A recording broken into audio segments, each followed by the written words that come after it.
Parang malambot eh. Uy.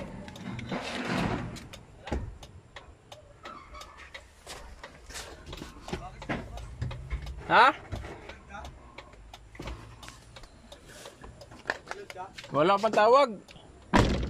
Putang malambot tong ano. Nako, di kaya ito. Oh.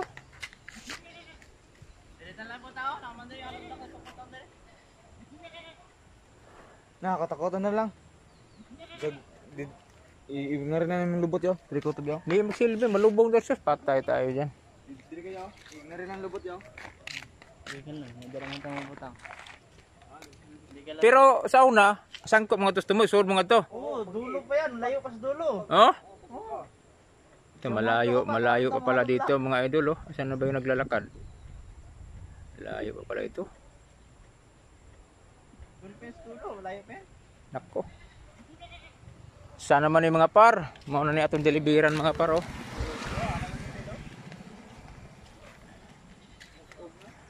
Baka akala nyo sa probinsya lang na ay ingon ani na po ni Dres Manila po mga par. Hindi namin kaya ito mga par. Para away. Sana man yung mga par. Tignan mo dyan tignan mo dyan yung butas dyan. Sabihin mo doon. Tingnan nga. Malakas pa yan, di Ito. kaya daw. First time kong mag-deliver dito sa site na to. Kasi yung Tignan mo yung butas dyan. Laglag ka talaga. ang mag-deliver dito sa una si boss. Kung boss katong isa ka driver. Karon first time ko na mag-deliver, tingnan ko muna ang daan ba.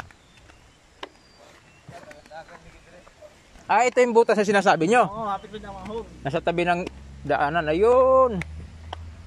Hapit mo lang mga hog dyan. Aw, sigurado din hindi ayog masipyat ka. Sigurado laglag ka sa butas. Patay ang truck. Tako. Wala, di kaya. Pati dito sa tumo eh. Naglatag dito lapok. Dagan-dagan Kami na ng yung malaho. Ayan yung pinaka-barracks nila mga paro. Ayun pala. Dito, umuulan ba dito? Transport man like. Oh. Puntahan mo si Purman. Kung pwede lang ba doon. Kasi Oo na. tay-tay dyan. Oo, malambot na yan.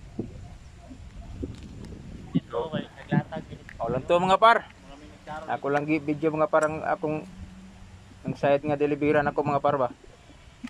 Ako sang gisurvey mga par sa kumusuod kay